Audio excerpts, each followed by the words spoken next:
झीलों की नगरी भोपाल, जिसकी ऐतिहासिक, व्यापारिक और पर्यटन के क्षेत्र में अलग पहचान है।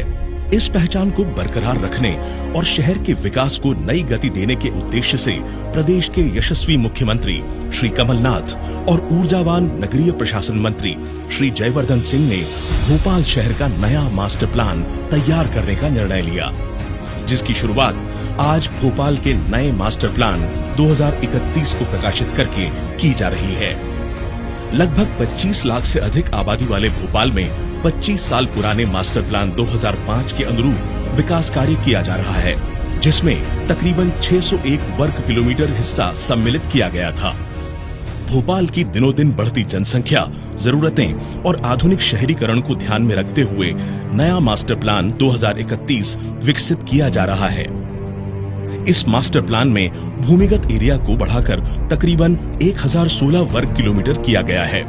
भोपाल मास्टर प्लान 2031 अब तक का अनूठा एवं एक्यूरेट डेवलपमेंट प्लान होकर GIS based paperless master plan होगा।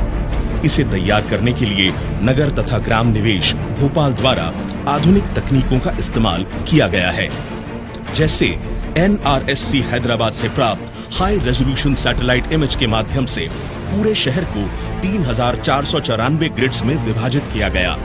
प्रत्येक ग्रिड 0.5 वर्ग किलोमीटर की रखी गई।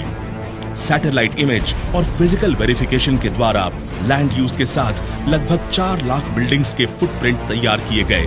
प्रॉपर्टी ID के साथ शहर का GIS बेस्ड नक्शा तैयार किया गया। फिजिकल वेरिफिकेशन के द्वारा बिल्डिंग्स की वर्तमान स्थिति के साथ साथ भविष्य के उन्नयन का जायजा लिया गया। शहरजनों, विषय विशेषज्ञ और विभागीय स्टेक होल्डर्स से परामर्श लिए गए। इस तरह मास्टर प्लान 2031 की आधार रूप संरचना तैयार की गई।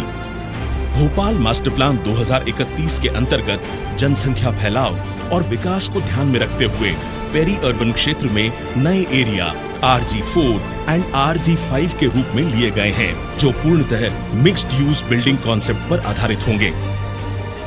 रिंग रोड के एक्सटेंशन के साथ 18 मीटर तक के अन्य रोड्स का विकास होगा। व्यापारिक और इंडस्ट्रियल जोन का विकास होगा, जो शहरी विकास में सहायक होंगे। मास ट्रांजिट सिस्टम के अंतर्गत मेट्रो रेल से शहर के आउटर एरिया को जोड़ा जाएगा। ये master plan form based approach के साथ तैयार किया गया है, जिससे रोड की चौड़ाई के अनुसार बिल्डिंग की ऊंचाई और फ्रंट MOS तय होगा। आधुनिक शहरीकरण के उद्देश्य के लिए शहर के कमर्शियल एरियाज को प्रीमियम FAR एवं TDR के माध्यम से अतिरिक्त FAR प्रदान किया जाएगा।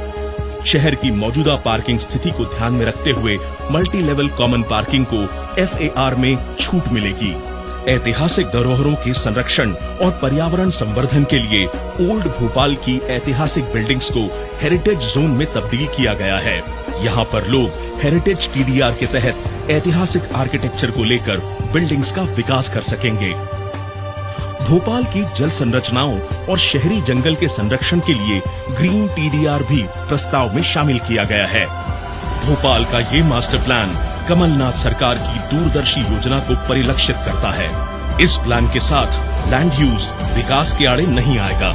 ये मास्टर प्लान ऐतिहासिक और पर्यावरण संरक्षण के साथ साथ शहर के विकास की नई स्काईलाइंस बनाएगा। सपने हो रहे साकार, अब है कमलनाथ सरकार।